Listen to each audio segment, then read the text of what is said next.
So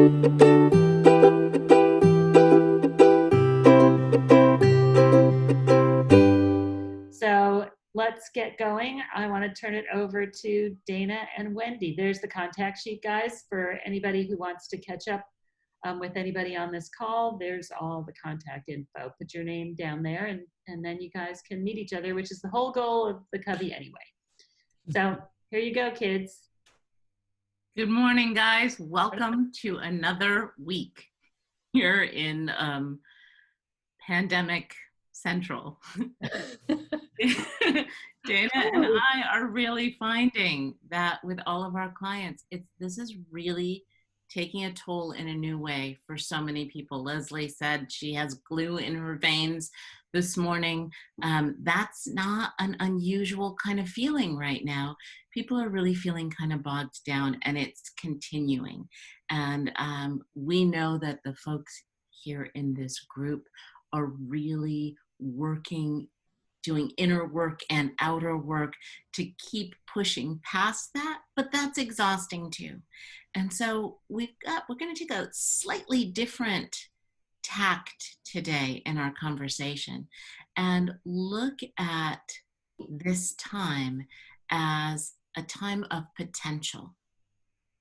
And not forced potential, not like that stuff that we were all talking about in the very beginning of the pandemic, like, what are you going to learn during this time? And what are you going to accomplish that you wouldn't have accomplished? No pressure kind of potential, but really looking at this period of time as fertile ground. And we're going to talk today about planting seeds. Robert Louis Stevenson said, and I'm going to read the quote because I am horrible at memorizing things. He says, "Don't judge each day by the harvest you reap, but by the seeds that you plant." And if you've ever worked with Dana and I one-on-one or been in any of our groups, a lot of what we talk about is seed planting. And that's what we're going to talk about today. So I'm going to hand you over to my friend Dana, and let's roll, ladies. All right. Good morning, everybody. So planting seeds, it's interesting. Last week, I wrote our camp notes. And for those of you that aren't familiar with camp notes, it's a little newsletter that we send out each week through our Camp Reinvention website. Really just giving little inspirations, little tips, and a little writing reflection to think about. And the topic was planting seeds. And I realized, wait a minute, this would be a great conversation to talk about today. Because a lot of times we think that the goals that we're going to reach are going to happen in one given way. But the reality is the goals that we reach, the things that we do never happen in one way. And when we look at people that have accomplished things that, we're impressed with what they've accomplished, the reality is we don't know the hundreds of seeds that they may have planted to get to where they are at that moment. One of the seeds that I'm really happy that we planted was getting to know Lesley. So for example, and just in the spirit of planting seeds, we met at a conference and then we had a couple follow-up lovely conversations. And then I was chatting with Wendy about Lesley. And then we're like, oh, how cool would it be to talk to Lesley about Camp Reinvention. And then that ended up planting a couple seeds. And then the pandemic happened and we thought, you know what, let's do this positive morning thing. And now we've met all of you, so each thing that we do is one little action at a time, one little planted seed at a time. I think where people get hung up is they tend to think that if they're on one path of, they're doing something a certain way and it doesn't work out, that's when they kind of give up. That's when they think, oh, this thing isn't going to happen. But what we need to do is we need to be wed to our dream, but not to how we get there. So I'm just going to repeat that because I think it's really important. Be wed to your goal, be wed to your dream, but not on your on how your path is to getting there. So I remember when I did a book, I published a book called Blindsided by a Diaper. It was several years ago. It was actually about 12 years ago now, which is crazy. It's an anthology about how men and women's relationship changes, how a partnership changes after you have kids. So it's an anthology. At that time, first of all, I was not a known writer at all. I had never published anything in my life. So of course, there's a lot of story going on about who am I to think I can do this. But nonetheless, my idea proved itself. People were very interested. I ended up getting amazing writers to be part of it. But for planting seeds, I planted seeds with certain agents. I went to a couple different events and I was so pumped about these 2 agents who I really thought were going to take on the book, and neither one of them did. And of course, at the time I was crushed, but I kept planting seeds. And what usually happens is sometimes a seed that you plant is the seed that grows that you didn't even, I said this kind of backwards. Sometimes you think that the seeds you plant are going to grow and flourish and blossom, and nothing happens. And then other times you plant this random seed, and that's the one that grows into the tree, right? And by the way, I'm seeing Christine's head nod, because this kind of ties in with your podcast, doesn't it? Bloom where you're planted. So the agents that I thought I was going to work with, I didn't. But what happened was, one of the contributing writers that I spoke to, she was a prospective writer. She's like, this sounds like a cool idea to contribute to this book. Let me talk to my agent. So she talked to her agent. She came back to me and she said, not only would I love to contribute to your book, but my agent said that if you don't have an agent yet, she'd love to talk to you. And now all of a sudden, boom, I had a meeting with an agent, and she was the one who took my book. A seed was planted in a way that grew in a way that I never expected. So my point, even though I'm not being as articulate as I'd like to be this morning, I'm actually very tired this morning, is we need to keep planting seeds, having another conversation, putting out there and telling somebody that you trust what your dream is. If you're looking for an apartment or you're looking to make something happen, start telling people about it, right? You don't know who's going to pick it up and run with it. What door is going to open for you. You don't know what seed is actually going to blossom. And as we plant seeds, we create new possibilities. And with each new possibility, we start seeing new perspectives, right? So it's really important that when we're going for something that really matters to us, that we plant seeds that may or may not feel like they're connected, right? We start planting seeds, and oftentimes we're very, very surprised by what comes of it. So in our conversation today, and we have a pretty good amount of time where we can talk in our dyads today, we're going to ask you to talk about what seeds would you like to plant between now and the end of the year for whatever your work endeavor is. And what seeds would you like to plant for an experience that would just light you up, an experience that you'd love to have. So these are seeds that you'd like to plant between now and the end of the year. Not being wed to the outcome, right? Seeds that you'd like to plant, knowing that some of them will bloom and some of them may not. But these seeds are going to keep you going in a forward momentum, and each new seed creates a new possibility and perhaps a new perspective. So we're going to put you into dyad conversations. As always, we'll have a quiet room for you. So if you choose to not take part in the dyad, you're kind of feeling like you'd rather just reflect on your own, you're half awake like I am, go ahead and just stay in the main room, and we'll put you into a quiet room. So you simply don't accept the invitation to go into a dyad if you choose to stay in the quiet room. Any questions? We will give you'll get a second invitation for a quiet room. So the first invitation you ignore, the second invitation, because if you stay in the main room with us, it's not quiet. That's true. Good point. We had a couple of people who were like, wait a minute, this is not quiet last time. You'll get a second invitation from Marissa to go into a quiet room. Or blabber, it's the blabber room. Yeah. And, as always, challenge one another to be creative. Challenge one another to let go of the how. Listen to one another in these conversations and really help one another come up with creative ways to plant seeds, creative ways to let go of the almighty how that we are constantly planning, how we're going to get there. Let go of that stuff. Have fun with this conversation. And you'll have about 15 minutes. So you have a good amount of time that you can think about this and chat about it. All right, so we'll see you back in about 15. All right, gang, welcome back. Let's talk about planting seeds. As always, if you've got some insights that you want to share in the chat, pop them in there, but we love to hear your voices in the room. So please pop me in the chat if you've got something you'd like to share. Sigrid.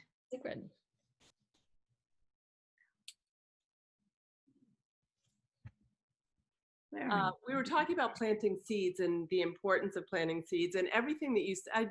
I love how you really distill everything down to very simple, memorable phrases. And the idea of planting seeds is just, it's something you can say 2 words and people know exactly what you're talking about. But what I wanted to stress, or what I brought up, was because I just did a sharing circle meditation 2 weeks ago about dreams, and it was all about planting seeds, but also about preparing and cultivating the soil.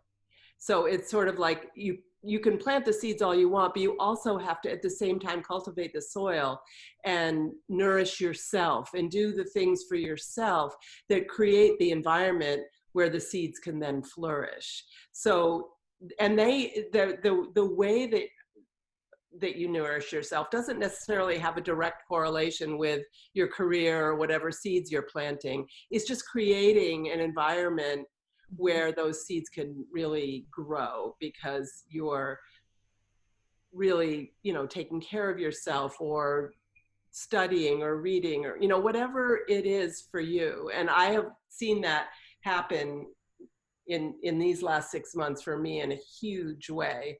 And even though the things that I'm doing to cultivate the soil are for me, they end up kind of supporting my my long-term goals, even when I don't know what those goals are. So I just wanted to share that. It's incredible how that happens, right? That we plant seeds and they end up buoying these goals even before we have them. Like it's an incredible, it's like magic. Thank you for bringing that up, Sigrid. I love this. Yeah, thanks. Courtney, welcome back. Thanks. Yes, haven't seen you in a while. I know. I had some family stuff, which was wonderful. Yeah, I've always kind of gone through my career of putting stuff out there. I didn't use the word planting seeds. It was like, put it out there, see what comes back, put it out there. And my way has always been just saying it. I want to do this. I'm going to do this, like, no matter how ludicrous it sounds. I remember at 21, and I had a crush on a guy, and he was like, what are you going to do for your career? And I was like, I'm going to be a photojournalist with the New York Times. I mean, it sounded elegant and fantastic, and I was clearly trying to impress him, but I actually then I stuck to it, and I became one. The guy never worked out, but the photojournalism in the New York Times in my 20s worked out, and I think that was better keeper at the time. And then the New York Times turned out to be a terrible boyfriend, and so work is worse than any relationship. But when Lesley, when I reached out to you, I'm going to write, and I'm going to reach out to this woman who's at magazines and get published. And here I am on Motivational Mondays, so happy to be here, having no idea where this would have gone from the 4 years ago when I had an essay that I wanted to submit that was getting to stir up my writing and get things out, So it's just,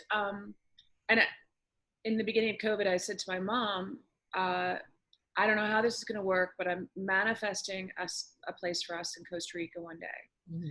And on my birthday, she and the boys, my nephews, put some money aside for a plane ticket for me to go to Costa Rica after the elections and after COVID. And that wouldn't have happened if I hadn't told them. Obviously, my mother is very open to that and has taught me this. It's one of her best qualities.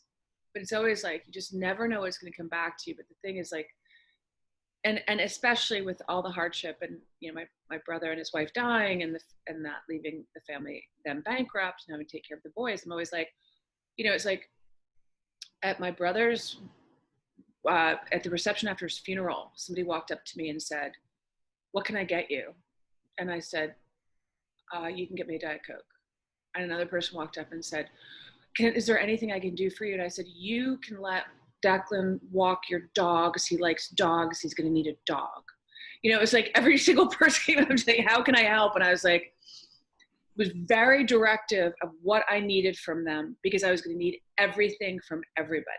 But it went from like a Diet Coke to a dog, to interviewing a guy who does like doomsday preppers.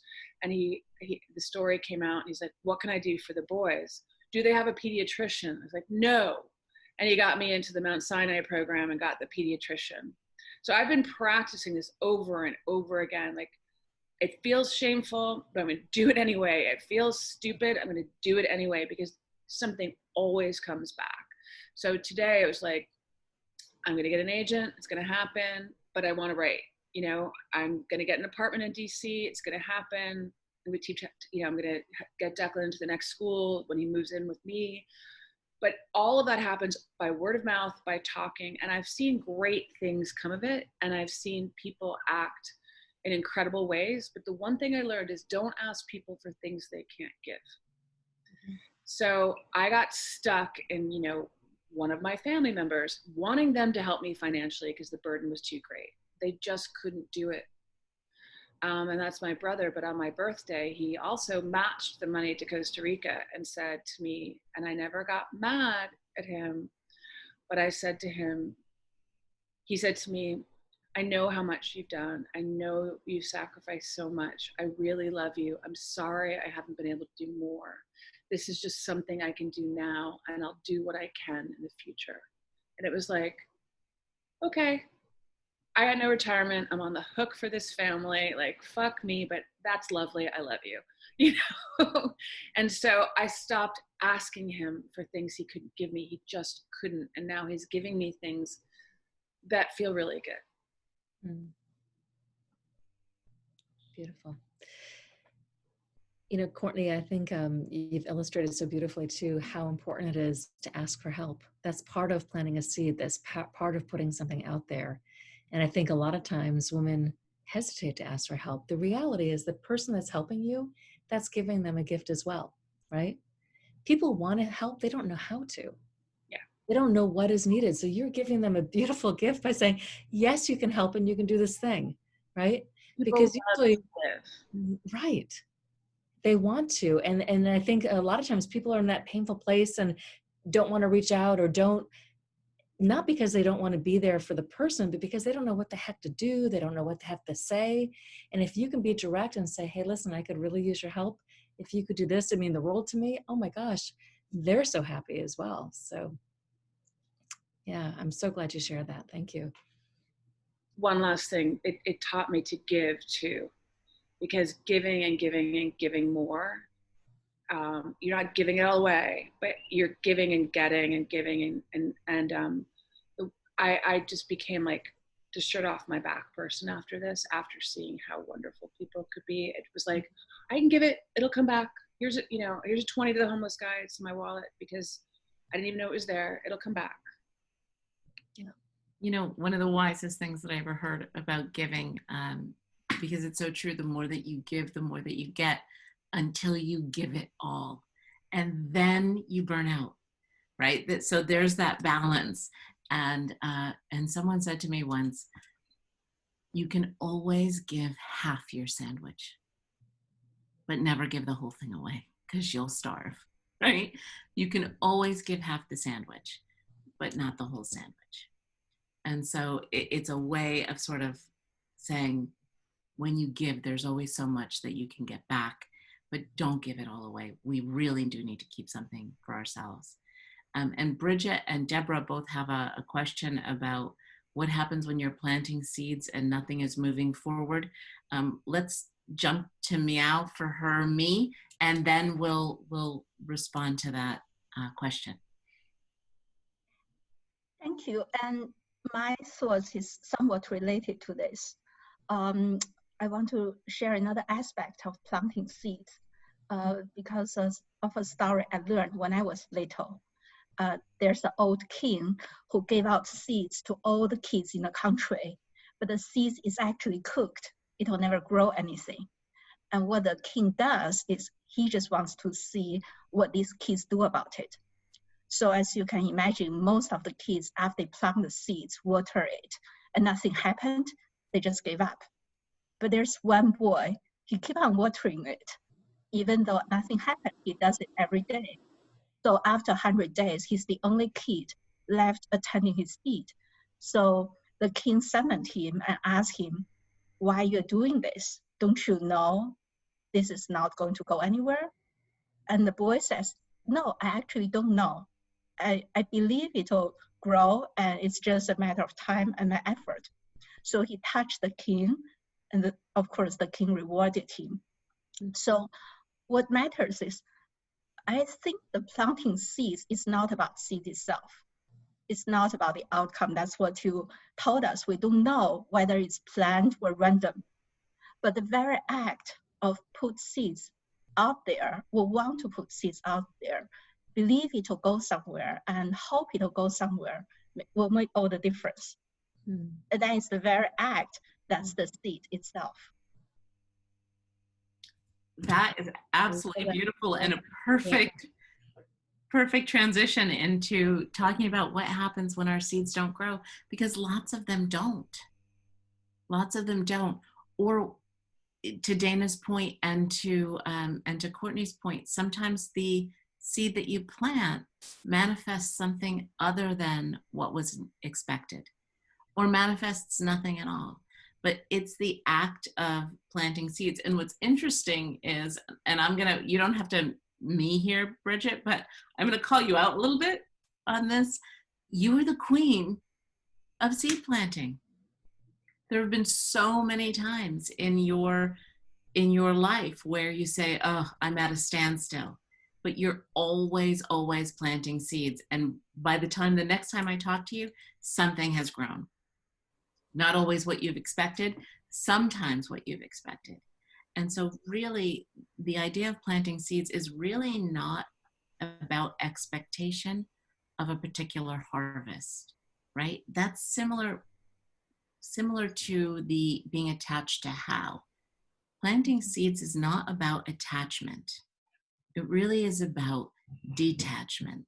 It's about living in the moment, in what makes sense, in being forward thinking, in leaning into what you can control in a world that feels like chaos, or that feels like disappointment, or that feels like frustration. Every seed that you plant is something that you're controlling, is something that you're doing with the spirit of purpose, with the spirit of optimism, with the spirit of possibility, with the spirit of potential. So in addition to all of those little, like, and I'm going to change the metaphor, but like little tentacles, right, that you're putting out there with these seed planting, or roots. Oh, let's little roots. There we go. We'll say with the metaphor. These little roots and vines that you're putting out there by planting seeds, in addition to the way that those create possibilities that you can't expect, possibly anticipate, I guess is what I'm saying, the possibilities that they'll come back to you. But in addition to that, the act of planting the seeds is changing your own inner strength, because it's keeping you in a place of possibility and optimism and potential. Right? So when you're frustrated, and we all get frustrated, when our favorite seed doesn't grow, right? We get frustrated at that, and we're watering and watering and watering. It's okay to keep watering that seed and plant others. You know, it's interesting. We talk in Positive Morning sometimes about embracing the and there's a duality here, right? We need to water that seed, and there needs to be a letting go, right? So we're doing two things together simultaneously that may not make sense, but keep watering it, but let go of the expectations, because it's in the letting go that you can see the other possibility, right? Another possibility. If we're only focusing on, I'm going to water the seed, this is what has to grow, this is the way it has to happen. If I'm focusing on that, this other thing could present itself that we're not even going to notice. And I have to say, you know, owning my own business, a lot of the opportunities that I have in my business isn't because I'm focusing on that one thing at the moment. It's because 4 years ago, I spoke at this organization, and this woman remembered me, and she referred me to her daughter, and then her daughter called me. Like, that's how these things happen, right? It's because a seed was planted, and sometimes it comes full circle in a way that you never would have guessed. So that kind of leads us into our tool for today. and it's seed planting 101. Okay. When it comes to planting seeds, ask yourself the question, what would this look like if it were fun and easy? Okay. The acorn that turns into an oak doesn't have a difficult time doing it, right? Some acorns grow and some don't. But the ones that do don't have a difficult time doing it. It is a natural progression to grow into that tree. It is a natural progression for a flower to bloom. There's not struggle in that. So when you're planting seeds in the spirit of potential, in the spirit of possibility, in the spirit of optimism for your own life, plant the seeds that are fun and easy for you. So does that mean telling, like Courtney, I'm going to put it out there. I'm going to tell the world what I'm looking for, right? I had a business coach at one point. As a matter of fact, she's the person who I took the phrase, what would it look like if it were fun and easy from? And this woman said, wanted a relationship in her life so badly and felt like she was up against a wall with it. And she decided, I'm just going to tell everybody. Right? I'm going to put it out there. I'm going to tell everybody. I'm going to ask everybody. I'm going to go on 1 million blind dates. And that's how she met her husband, in a bizarre turn of events. And that's a whole other story. But so if it's fun and easy for you to just put it out there, do it. Planting seeds can be posts that you make on social media. Planting seeds can be conversations that you have with friends. Planting seeds can be books that you read, podcasts that you listen to. Okay, all of those are seeds that you're planting in your own mind. To Sigrid's point, those are cultivating the soil. So when you're thinking about your own potential and your optimism, and we're taking this time to cultivate what comes next, let it be fun and easy. Listen, write, post, talk, read, whatever works for you. Okay? What would it be like if it were fun and easy? And plant your seeds. And now we're going to take a couple of moments and have a meditation. So I'll ask you to all get comfortable in your seats. And start by bringing your attention to your breath. Close your eyes. And as you focus on your breath in through the nose and out through the mouth, allow your mind to wander through images of natural growth. See the seed sprout into a seedling and the 2 little leaf buds popping out. And as it reaches for the sun and continues to grow, more leaves, a bud, a blossom, a bloom.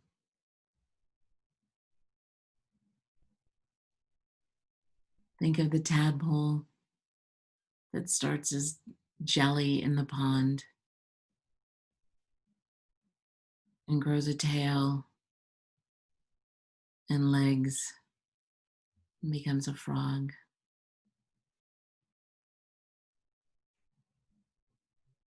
The human that starts from 2 cells and grows into an embryo, continues to grow into a baby, toddler, child, teenager, an adult, an elder. Bring to your mind's eye the tree that starts from just a tiny sprout, and over time grows its roots beneath the ground as large and sprawling as its canopy of leaves. We are part of this ecosystem. You are part of this cycle of life. Your growth, your potential is natural. It is the gift of life. You will continue to grow like the blossom, like the tree, like everything else in nature, with ease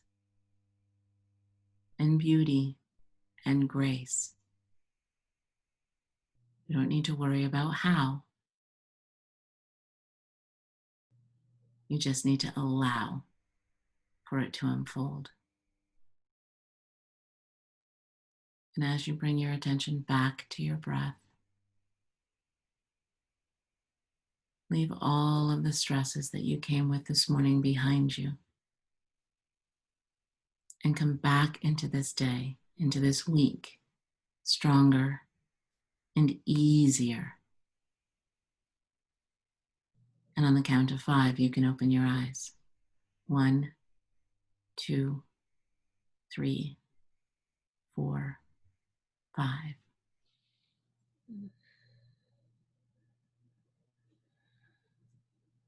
And Lesley. Unmute myself. All right. Oh God, I could have gone on with that for an hour. I really did not have a full meditation this morning. So anyway, thank you guys. I hope that this is a good start for your week. I just wanted to tell you about a few things that we have cooking for the week so you don't miss them. I hope you all know, for anybody who's thinking about starting their own business or has it going, or if you have any friends who are doing it, we created, it's called Covey's Build Your Own Biz Coaching Group with Dana and Wendy. We're gonna hopefully start next week or the week after.